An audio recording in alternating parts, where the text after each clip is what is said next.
right, we're here today with an icon of Round Pond. Kendrick Wilson, Frank Poland, and Russ Lane behind the camera. You're ready, Kendrick.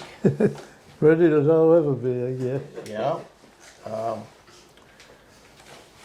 Where did you grow up, Kendrick? Round Pond. Round Pond. Any brothers and sisters? I had a brother, but he died way before my time. Yeah. Yeah.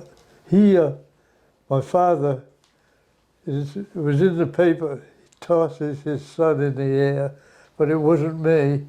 I had an older brother that I met, yes, but it's so far back that I can't remember it. What was the age difference between you? About 8 years. Yeah. And your sister? Yeah, she was a year and a half younger than me. Yeah. Your school years, did you like school, and your hobbies? Well, I liked school all right, and I went to Washington Grammar School.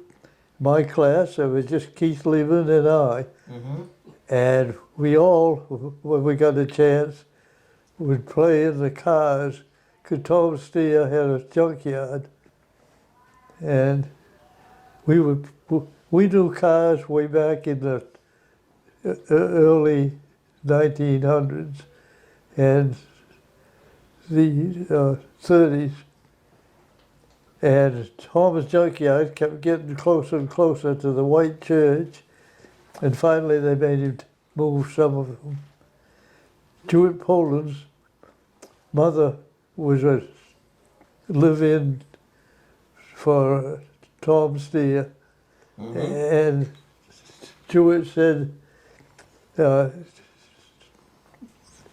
Red would get arguing with Tom about the cars, and he would say,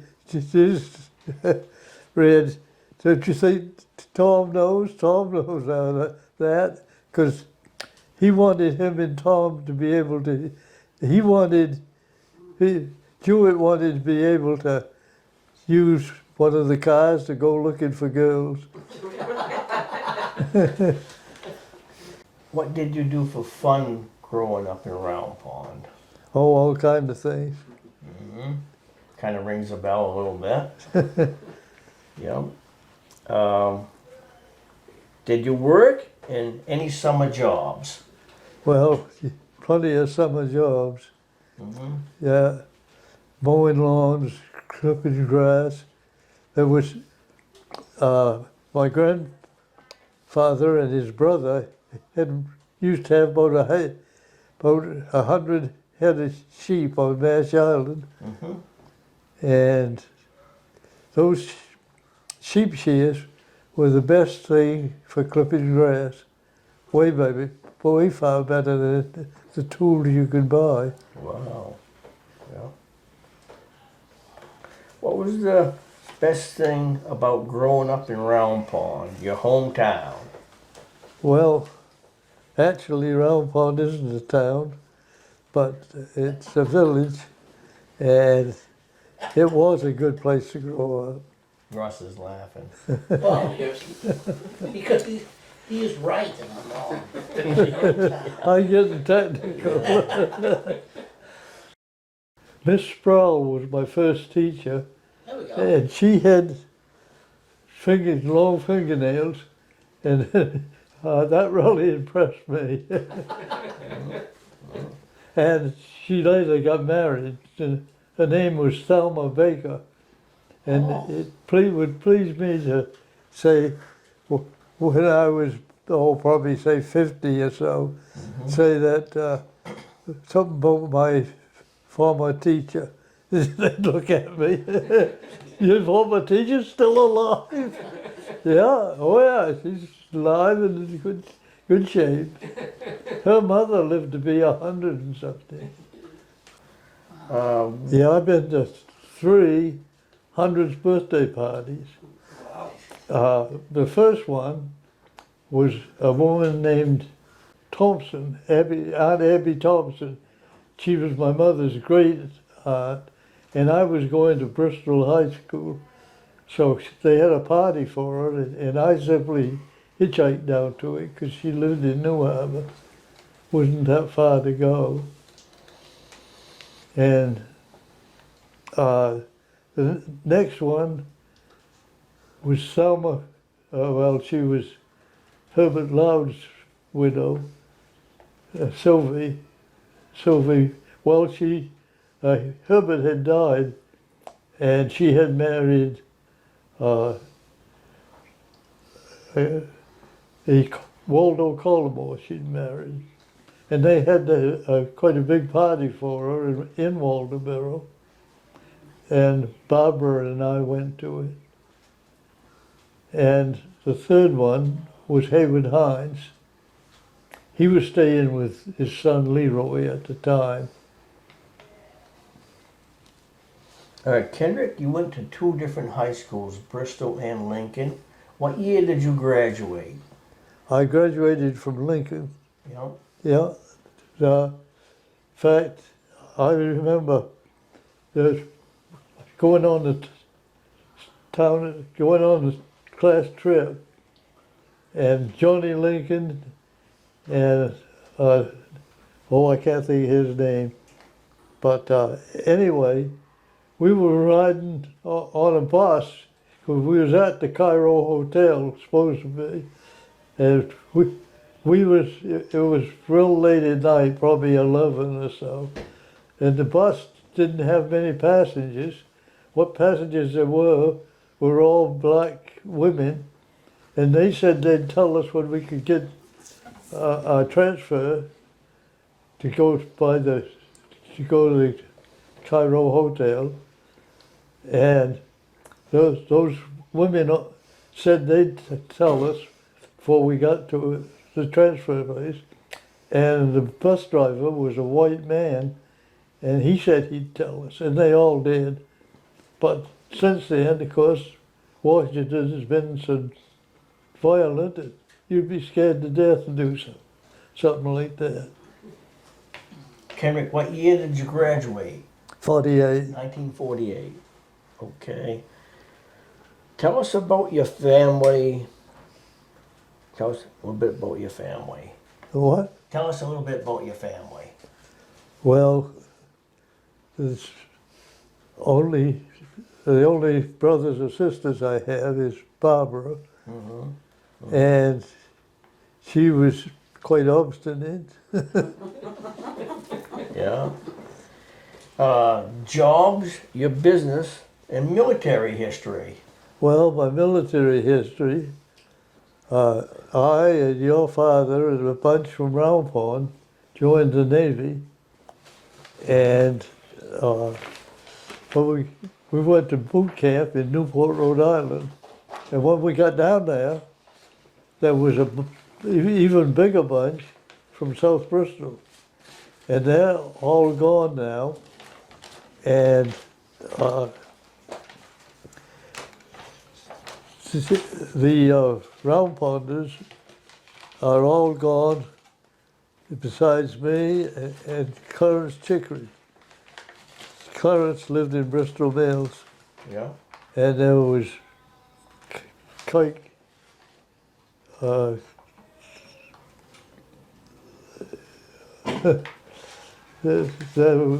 was Pitt Kettner from Bremen. Yeah. He was real tall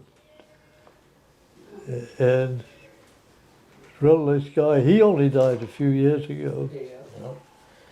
But as far as I know, Clarence is still alive. Kendrick, in this picture here, all you Round Pond guys had joined the military at the same time. Yeah, and there was a few others also. And they had a time for you at the Oddfellows Hall in Round Pond. And what was that, like late 1950, early 51, somewhere around in there? Somewhere around there, yeah. And these are the guys that had joined. And this is Keith Lehman. This is my father, Buddy Poland, and Billy Crook, Bob Foster, Neil Pryor, and this is Kendrick. What a handsome devil he was when he was young. And Jerry Boudreaux. Yeah. Jerry went to Korea, and it did something to his mind because he wasn't just right after that. I saw him down to the square in Round Pond. That's when Bristol was dry. And he wanted to know if I wanted to take a ride to go to Scotty and get some beer. And I said, sure. So I left. We used to leave our cars right in the middle of the square there if we were riding with someone else. And so we were riding around, and he says, where can we find some girls? And that's something I wasn't very good at, but but anyway, I said, oh, we could try Gilbert's. So we went in there, and there was a couple of girls outside hanging out clothes. So I walked over and talked with him a while. Oh, he had a brand new Dodge car, and so they got back, and Jerry took off. But we come to the four corners there, just a short distance, and he told them to get out. So they looked kind of startled, but they did. And I was a little bit startled, even though I heard his mind wasn't just right. So I said, jeepers, Jerry, what was wrong with those girls? He says, well, which one did you like? I said, well, I like both of them, but I said, God, we could go and park somewhere, and things would probably fall into place. But so we continued to drive around minus the girls, and by and by, he says, well, where can we find some girls? So I kind of looked at him, but I didn't say. I said, well, we could try the Seagull Show. Well, I'll be a son of a gun. I was completely out of character, but I went over and talked them into getting aboard, and we got to where the roads come together there, which he told them to get out. So we took it. I just decided to drink my beer, say nothing. He said, well, we'll have to do this again. And he had a job in New York because he had a brand new car. But, of course, I didn't intend to. Kendrick served in your community or any groups? Well, the Oddfellows. Yep. You're a long time member there, all the way Yeah. back to the late 1940s. Yeah, yeah. Okay, now I want to talk about some of the stories you've told me, many stories over the years, but some of my ones that I like a lot is you went lobstering. You and Bobby McLaughlin went lobstering together when I was a small kid. Yeah, You want to talk about that? sure. We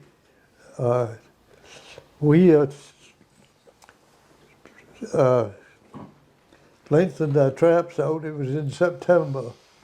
And so I had made up a bunch of warps. I went from 5 fathoms to 30 fathoms. And the first load we set, well, we picked up my traps along the shore from Round Pond to Brown's Cove. Then we headed out, and we reached up northwest, southwest really hard, and we started, when we were crossways to it, we started losing some overboard. Mm-hmm. So for some reason, I walked back onto the stern, climbed back, I should say, and we had lost some overboard, and there was still some on the stern of the boat. Mm-hmm. So I looked at them, and I thought that they would hold me if I Well, I asked Bobby to hand me back a gaff because we were trailing some warps off. And I stepped on them and they dropped me overboard. And I went to haul myself over to the stern and got up as far as my chest and stopped. And all I could think of was Vern Bryant said, if you fell out of a lobster boat, you wouldn't have strength enough to get back in. And so that didn't sound very good to me.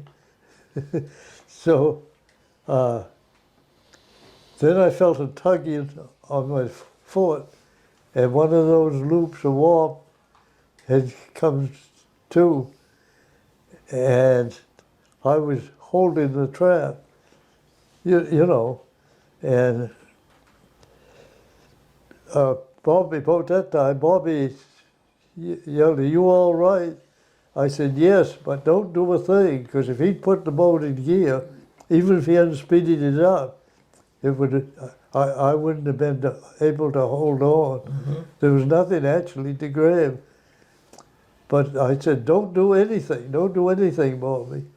And then I pulled myself, I worked it off my boot, boot and foot. And then I climbed aboard all right. And I kept freeing them, but we managed to set them. And then we went in because everything but my cap was soaking wet. And even if I could have got a jackknife out of my pocket, probably I could have done that far, but that would have been it. I would have drowned. So it was quite a start, but we continued to length our traps out. Yeah. Kendrick, when I was a boy growing up, you had two classic Ford pickups. A blue 1936 Ford and a green 1948 Ford. Which was your favorite out of the two classics? Oh, probably 48. Well.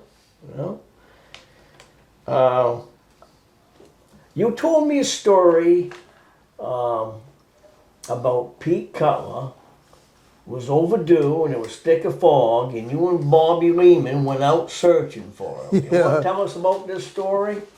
Well, Bobby had a lot of real good long distance vision. And so he spotted him, and we came up, so he was out in the middle of the sound actually, and Bobby see him right through the fog.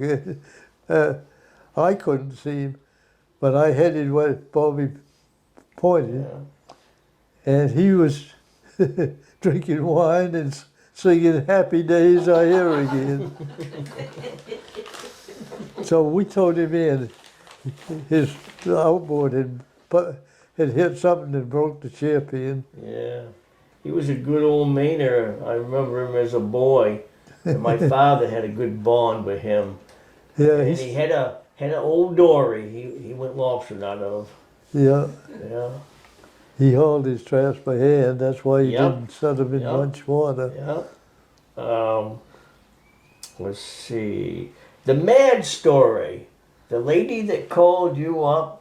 I want to hear this story. This is like one of my favorite stories he says. Start right from the beginning, Ken. Yeah. Well, the phone rang. Timmy Jordan was there. The phone rings. Hello. And a woman's voice said, Did you realize that 31 people are killed every year by drunk drivers? I said, well, no, I didn't. But in that time period, how many are killed by sober drivers? She says, why, I don't know. She says, but I belong to mad. I said, mad? That's the basic English word for crazy. I can't talk with crazy people. I hung the phone up. Timmy got quite a kick out of it.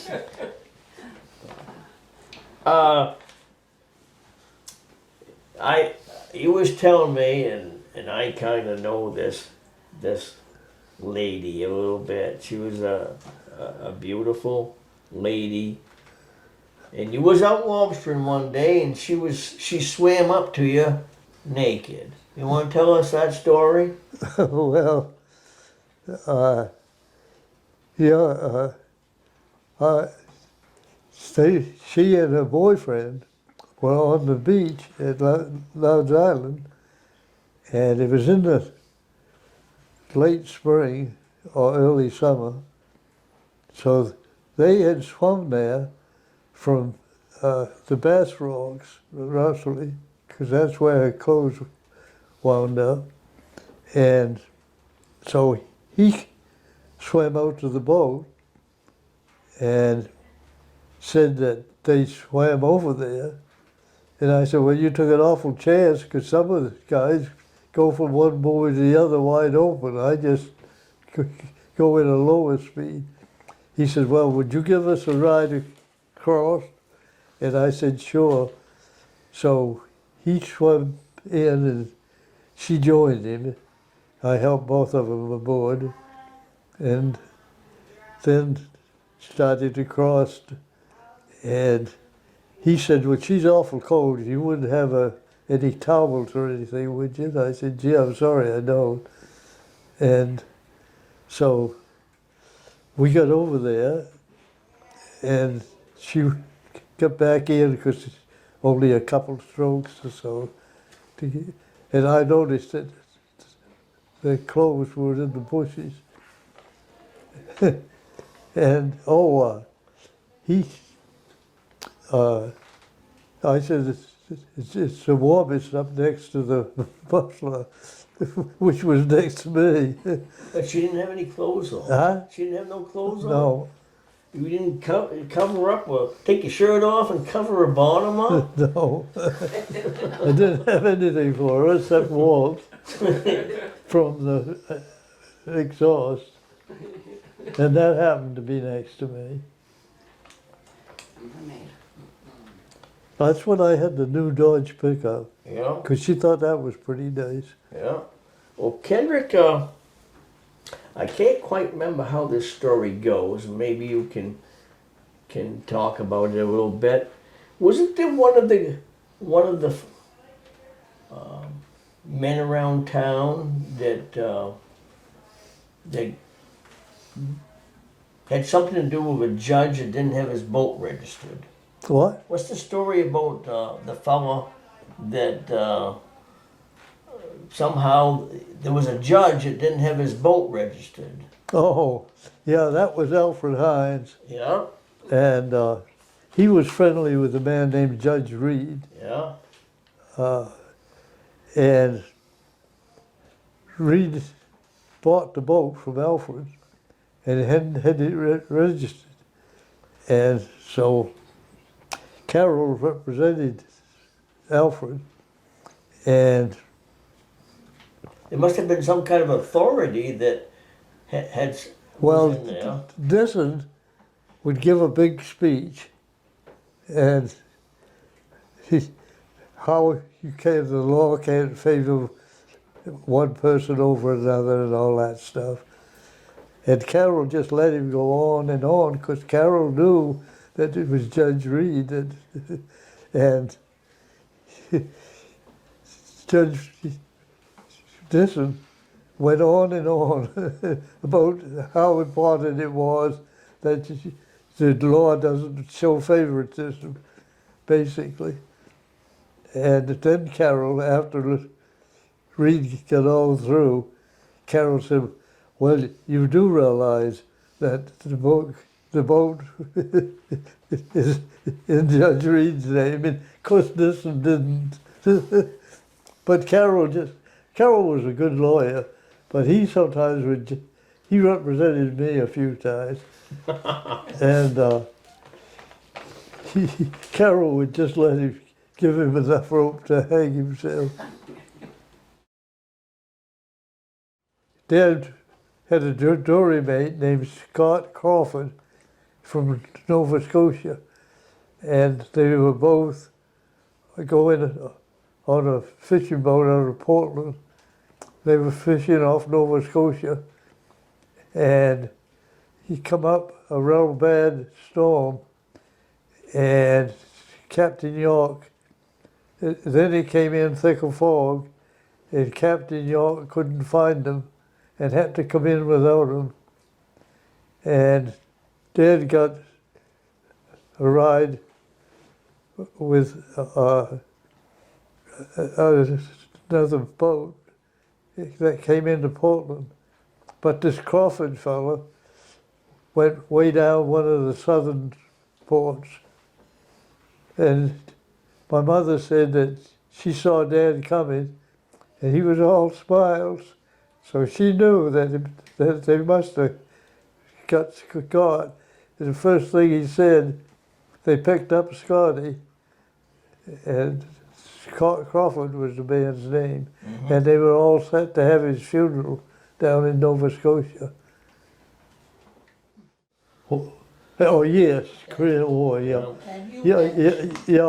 I was at sea most of the Korean War. It was going full tilt when I joined, but by the time I got out, it had calmed down to about what it is now, and so I was in, but I wasn't in Korea. I was at sea, same as his brother, same as his father was. Well, we went to Newport for boot camp, right, yeah. as did a bigger bunch from South Bristol, and a few went to Korea, and that was pretty terrible. I heard a lot of stories, and it was the coldest ever recorded. That alone made it really difficult. Because guys got frozen toes, frozen fingers, and all sorts of stuff. I joined when I got out, when I got home from the Navy, they asked me to join the VFW, so I did. Mm-hmm. And since then, I got, like your father did, I got. You're the man. He gets one. You're like a 70+ year member of the American Legion. Yeah, yeah. They honored you for that. Okay, this is a picture of Washington's Grammar School in Round Pond, Maine. Picture was taken in April of 1941. And Kendrick, well, it's upside down, but Kendrick's over in here, my dad's over in here. See if I can zoom up on him. You are. See there? Is that check? Yep, the check mark is Yeah. Kendrick. Yeah. And my father is right in the middle of that. This is Kendrick right here. That's a Nelson Weber boat. And that's Carol Hanna. And the calendar was 1980, but this picture was actually taken in the 70s. Anywhere from 1972 to 79, somewhere around in there. But I'm taking a guess, probably late 70s, because I know Round Pond Harbor pretty well. Not the boats there in this picture like there is today. It's totally different. But that's my boat right there. That was my first lobster boat. Oh, was it? And I bought that in 1972 off of Albert Fawcett. And Kendrick had a Ralph Foster boat, right? Was that your first power boat, Ralph Foster? Yeah. And then you had, what'd you have after Ralph Foster? This one here, this Weber boat? Well,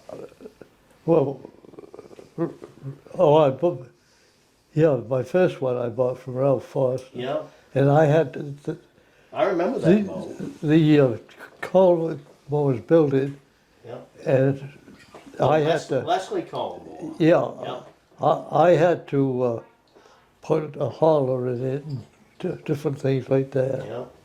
And then you went from the Ralph Foster boat Oh, to this one, right?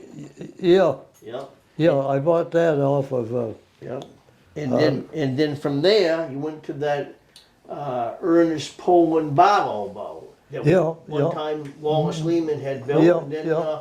I caught a lot of lobsters with that boat. Oh. I tried to keep an eye on you.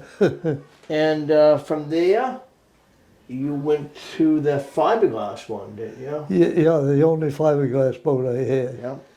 Yep. I bought that from Russ's uncle. Yeah, Lawrence Lane, right? Yes, that's right, Russ. They had that I built. remember that. Yep.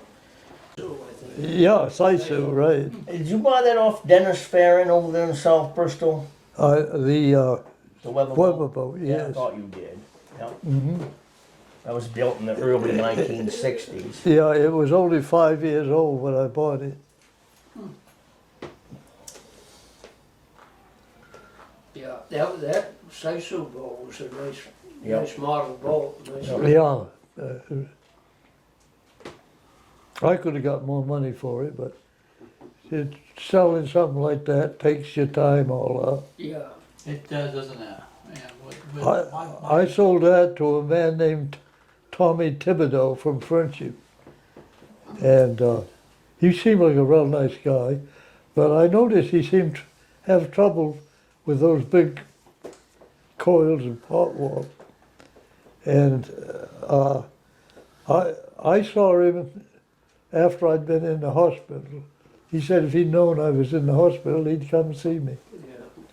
And I don't know what happened to him. I read in the paper where he passed away. Yeah. USS Mackinac? That was the first ship I was in the Navy. It was. I was in total, I was in 4 different ships. Oh, you were, okay. After that was a fleet tanker, for 555-foot Wow. oil tanker. It's a big boat. And then I was on an ammunition ship over in the Bend, and that's when I got word that Dad had passed away. Oh, He was just in from a fishing trip. And he and my mother and sister had an apartment in Portland, and my mother went in to tell him dinner was ready, which would have been the midday meal. And she couldn't wake him up, so she saw someone they called a super, told him, and she said the fire department got there. She couldn't believe it so quick. But back at that time, there was nothing they could do. So I got, and so I finally got emergency leave because they'd worked out flights I could take. And I practically flew over my house because one of the stops was Sicily, one was North Africa, one was the Azores, and one was Newfoundland. And it was the last of August and really hot. And Newfoundland, about 6 o'clock in the morning, felt cold. oh, really?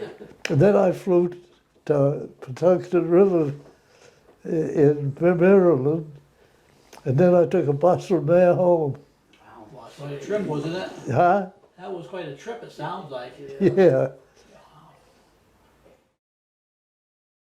We're gonna toast to Kendrick Wilson, a 100% old school Mainer, the real McCoy, Icon of Round and the Pond. icon around pond. Yes, Kendrick. to you. Kendrick.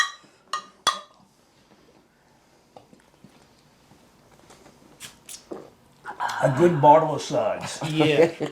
How's that taste? Good.